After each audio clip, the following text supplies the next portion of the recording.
सभी विद्यार्थियों का रोजगार फील्ड चैनल पर स्वागत है। आज हम साइंस की तीसरी पीडीएफ लेके आए हैं। इसमें टॉप 20 क्वेश्चन रहेंगे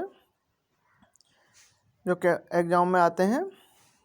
इस वीडियो को शेयर करें और वीडियो को लाइक करें। यदि आप मेरे चैनल पर पहली बार आए हो, मेरे चैनल का नाम है रोजगार फील्ड, तो इसको सब्सक्राइब करें। अब क्वेश्चन की तरफ चलते हैं। Question number first, green house प्रभाव का कारण है। ये ग्रीन हाउस इफेक्ट का जो रीजन क्या है? वायु प्रदूषण, जल प्रदूषण, मृदा प्रदूषण, कोई नहीं। तो इसका आंसर है वायु प्रदूषण। तो ग्रीन हाउस इफेक्ट का जो है कारण क्या है? वायु प्रदूषण। वायु प्रदूषण के कारण ही ग्रीन हाउस इफेक्ट होता है। अगले क्वेश्चन की तरफ चलते हैं। क्वेश्चन नंबर 2, ग्लोबल वार्मिंग का अर्थ है। ग्लोबल वार्मिंग का अर्थ देखो, ग्लोबल वार्मिंग क्या होता है? टेम्परेचर बढ़ता है वातावरण का, उसके कारण जो बर्फ़ जो जमी हुई है, बर्फ़ पिघलती है, तो एक तरह से वातावरण का टेम्परेचर बढ़ना। तो इसका विकल्प दे रखा, पृथ्वी का गर्म होना, पृथ्वी का ठंडा होना, या दोनों। तो इसका आंसर हो जाएगा ग्लोबल वार्मिंग का अर्थ है पृथ्वी का गर्म होना। अगले क्वेश्चन की तरफ चलते हैं। क्वेश्चन नंबर 3, हेमेटाइट किसका अयस्क है? हेमेटाइट किसका अयस्क है? हेमेटाइट, इसका पहला विकल्प दे रखा है जिंक, लोहा, कॉपर, सिल्वर। तो हेमेटाइट किसका अयस्क है? हेमेटाइट लोहे का अयस्क होता है। तो अयस्क जो होता है एक अशुद्ध रूप होता है, उससे शुद्धिकरण करके किसी भी धातु या पदार्थ को प्राप्त किया जाता है। तो अयस्क जो हेमेटाइट है, हेमेटाइट से बाद में हम लोहे को बनाते हैं। तो खानों से जो प्राप्त होता है ना, खानों से अयस्क के रूप में प्राप्त होता है कोई पदार्थ, फिर उससे हम शुद्ध रूप में उसको हम प्राप्त करते हैं।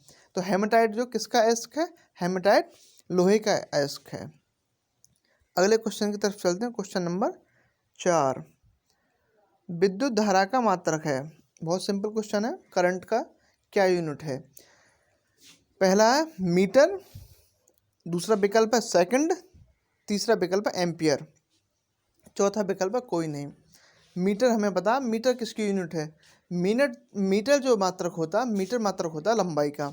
सेकंड समय को हम सेकंड में करते हैं, तो समय का जो मात्रक है सेकंड है। तो बचा कौन सा? तीसरा। तो विद्युत धारा का मात्रक क्या हो गया? एम्पियर। तो इसका आंसर है एम्पियर। दिस।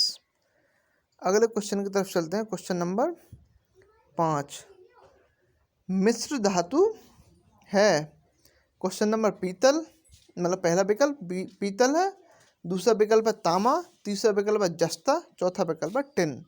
तो इन चारों में से मिश्र धातु कौन सी है? मिश्र धातु वो होती है जो कईयों को मिला के बनाई जाती है। तो इसका पहला विकल्प पीतल, तो पहला विकल्प इसका सही है पीतल। पीतल एक मिश्र धातु है। ठीक है। अगले क्वेश्चन की तरफ चलते हैं। क्वेश्चन नंबर 6, भारत में एनीमिया के कारण है। भारत में एनीमिया एक डिसीज होती है, तो उसका कारण क्या है? तो एनीमिया के अंदर क्या होता है, किसी व्यक्ति को यदि एनीमिया हो गया तो उसमें ब्लड की कमी हो गई है। ब्लड के मतलब हीमोग्लोबिन। तो उसका हीमोग्लोबिन कम होने के कारण क्या है? अच्छा उसका पोषण नहीं मिल रहा, उसको न्यूट्रिशन नहीं मिल रहा, अच्छा खान पान नहीं है उसका। तो गरीबी, हाँ गरीबी है तो आदमी को अच्छा खान पीन नहीं मिलता, हाँ गरीबी के कारण भी एनीमिया हो जाता है।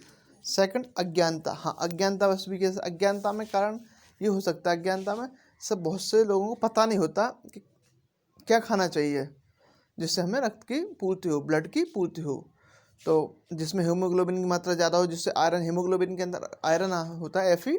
तो आयरन हमें किससे प्राप्त होता है? जैसे पालक खाते हैं, पालक में बहुत अच्छा आयरन होता है। तो हमें ऐसी चीज़ें खानी चाहिए जिनसे हमें खून बने। तो अज्ञानता बस भी एनीमिया होता है। तीसरा गंदा रहन सहन, हाँ गंदा रहन सहन बीमारी को जन्म देता है। आप गंदा रहोगे तो स्वस्थ नहीं रह पाओगे। स्वस्थ नहीं है तो स्वस्थ आदमी, जो स्वस्थ नहीं है वो, उसमें ब्लड की कमी होगी। तो स्वस्थ आदमी होना चाहिए। तो उसमें उपरोक्त, भारत में एनीमिया का जो कारण है उपरोक्त, तो इसका आंसर हो जाएगा उपरोक्त सभी। उपरोक्त सभी कारण भारत में एनीमिया हो जाता है। एनीमिया क्या? ब्लड की कमी हो जाती है। अगला क्वेश्चन, उत्परिवर्तन का कारण है। उत्परिवर्तन इंग्लिश में मतलब होता है इसका म्यूटेशन। म्यूटेशन क्या क्या कारण है, क्यों होता है? म्यूटेशन क्या होता है, डीएनए के अंदर जीन होता है, तो जीन में परिवर्तन हो जाता है।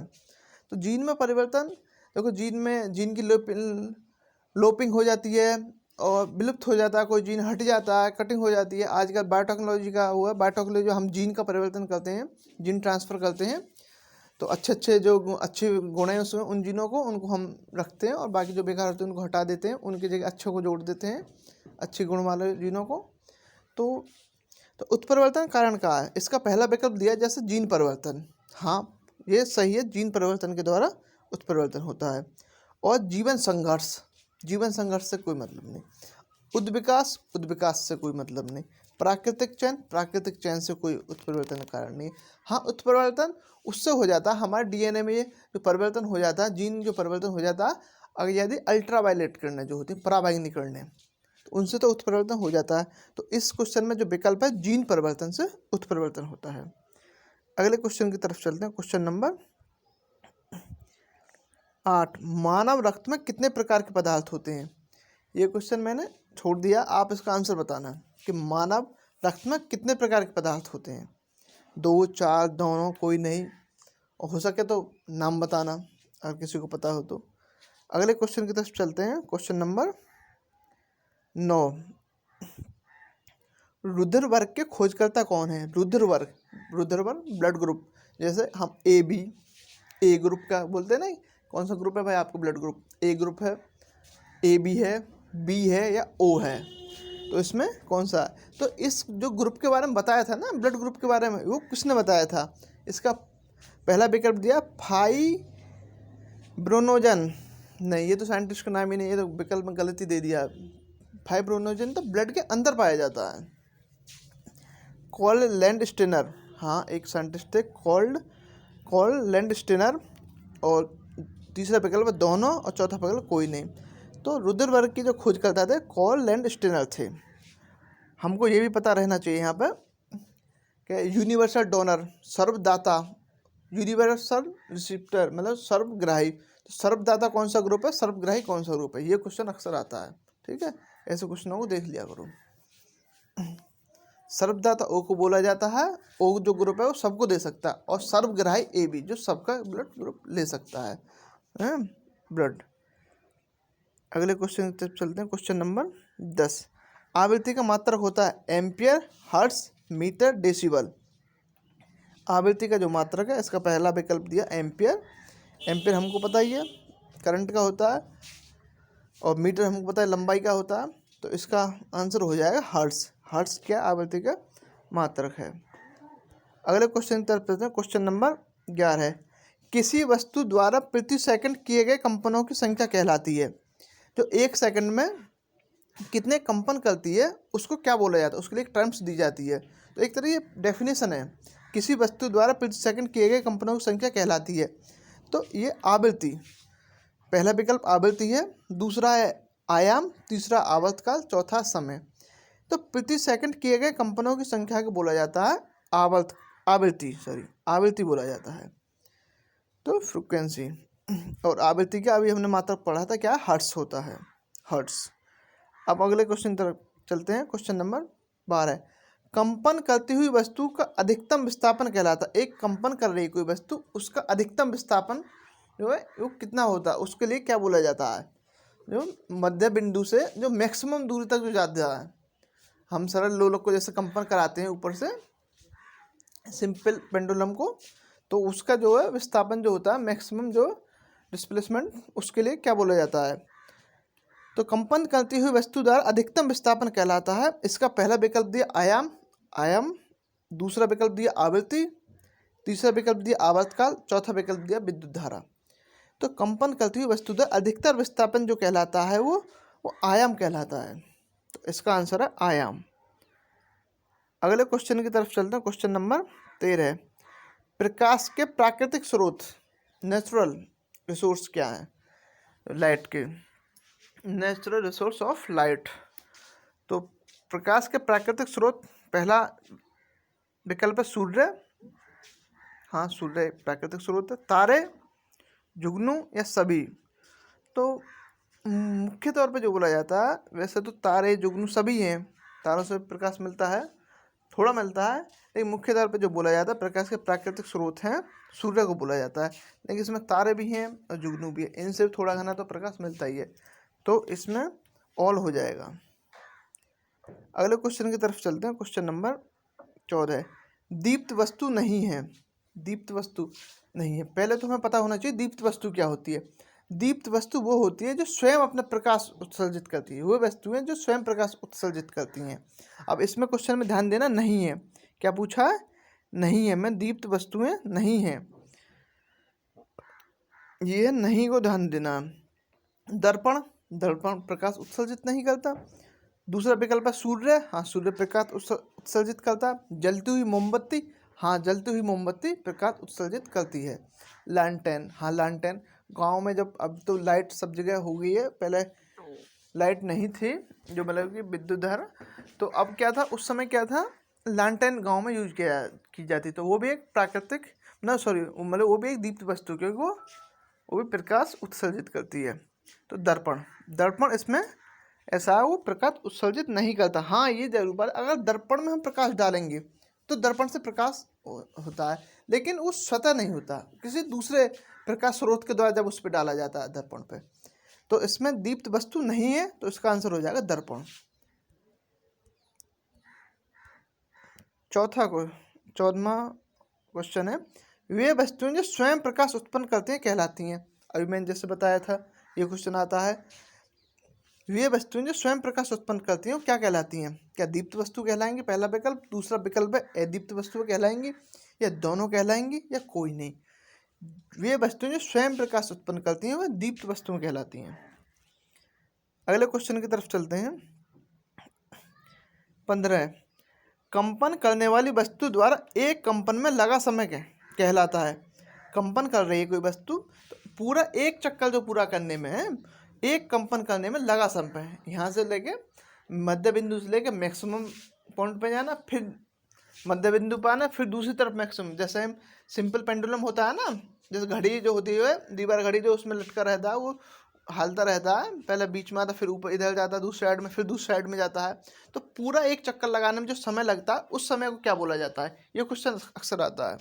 कंपन करने वाली वस्तु द्वारा एक कंपन में लगा समय क्या कहलाता है, तो इसका पहला विकल्प दिया आवर्तकाल, दूसरा विकल्प दिया आवृत्ति, तीसरा विकल्प दिया आयाम, और चौथा विकल्प दिया एम्पियर। तो कंपन करने वाली वस्तु द्वारा एक कंपन में समय कहलाता आवर्तकाल, तो इसका आंसर हो जाएगा आवर्तकाल। क्या आंसर है इसका, आवर्तकाल। अगले क्वेश्चन की तरफ चलते हैं। क्वेश्चन नंबर 16, वस्तुओं से ध्वनि उत्पन्न करने की कितनी विधियां हैं। जो वस्तु होती है उससे ध्वनि उत्पन्न करने की कितनी विधियां हैं। पहला विकल्प दिया जैसे आघात, आघात माने चोट मारना किसी को, जैसे पत्थर में पत्थर मारना, या लोहे में लोहे मारना, या लोहे पे पत्थर मारना, तो क्या है आघात, या रगड़ना किसी रगड़ से है, रगड़ने से। दूसरा विकल्प दिया फूंक मारने से, देखो आघात से रगड़ने से आवाज़ उत्पन्न होती है, ये बात सही है। फूंक मारने से भी, अगर को पाइप के अंदर फूंक मारते तो उससे भी आवाज़ उत्पन्न होती है। तारों को खींचकर छोड़ने से, हाँ तारों को खींचकर छोड़ देंगे तो भी आवाज़ उत्पन्न होती है, तो इसका आंसर हो जाएगा सभी, तो मतलब सभी के द्वारा आवाज़ उत्पन्न होती है। अगला क्वेश्चन, क्वेश्चन नंबर 17, विज्ञान और प्रौद्योगिकी का संबंध है। विज्ञान साइंस, प्रौद्योगिकी टेक्नोलॉजी, क्या संबंध है। एक फर्स्ट ऑप्शन है इसका विकल्प सामान्य, सामान्य संबंध है, घनिष्ठ संबंध है, बहुत क्लोजनेस है, या अल्प संबंध है, या अति अल्प है। तो इसका आंसर है घनिष्ठ, बहुत क्लोज संबंध है, तो इसका आंसर हो जाएगा घनिष्ठ। अगले क्वेश्चन की तरफ चलते हैं। आधुनिक ईंधन है, क्वेश्चन नंबर 18, आधुनिक ईंधन, मॉडर्न फ्यूल, मॉडर्न फ्यूल कौन सा है। तो पहला विकल्प दिया जैसे लकड़ी, लकड़ी लकड़ी तो भाई प्राचीन काल से हम उसको ईंधन के रूप में यूज करते हैं, तो ये मॉडर्न फ्यूल तो नहीं है। मिट्टी का तेल, मिट्टी का तेल जैसे हम लैंटेन जो जलाते थे गाँव में, तो उसमें जो डालते थे, या लैंप में मिट्टी का तेल जिसे केरोसिन बोल देते हैं, क्या वो मॉडर्न है, नहीं, वो तो बहुत पुराना है। एलपीजी, हाँ लिक्विड पेट्रोलियम गैस, ये जो घरों में यूज करते हैं हम, और कहीं पे वाहनों में यूज किया जाता है एलपीजी को, जो इनलीगल है। और चौथा विकल्प है सभी।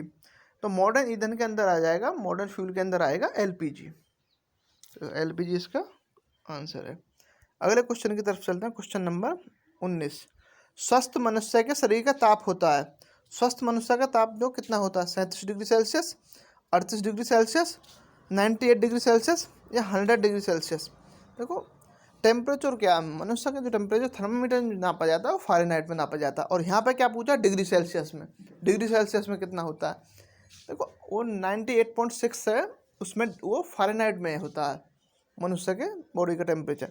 लेकिन यहाँ पर क्या है, यहाँ पर डिग्री सेल्सियस में पूछा है, तो डिग्री सेल्सियस में होता है मनुष्य का तापमान 37 डिग्री सेल्सियस। तो ये ध्यान रखना चाहिए, ये नहीं होना चाहिए 98 देखते आंसर लगा दिया, नहीं, वो फ़ारेनहाइट है जो है, उसका मात्रा का जो फ़ारेनहाइट है, तो वो अलग पैमाना है, वो स्केल जो अलग स्केल है। अब क्वेश्चन की तरफ चलते हैं। Question number 20। ऊष्मा के ने की है, ऊष्मा की मात्रा निर्भर करती है, ऊष्मा की जो मात्रा किस पर निर्भर करती है? वस्तु के द्रव्यमान पर, हाँ सही बात है। तापांतर, तापांतर पे। विशिष्ट ऊष्मा, हाँ स्पेसिफिक हीट पे। तो ऊष्मा की जो मात्रा निर्भर करती है वो सभी चीज़ पे निर्भर करती है, तो इसका आंसर है सभी।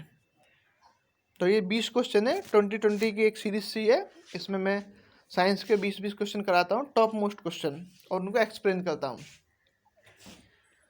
तो मेरे वीडियो को लाइक करें, मेरे चैनल को सब्सक्राइब करें। Thank you.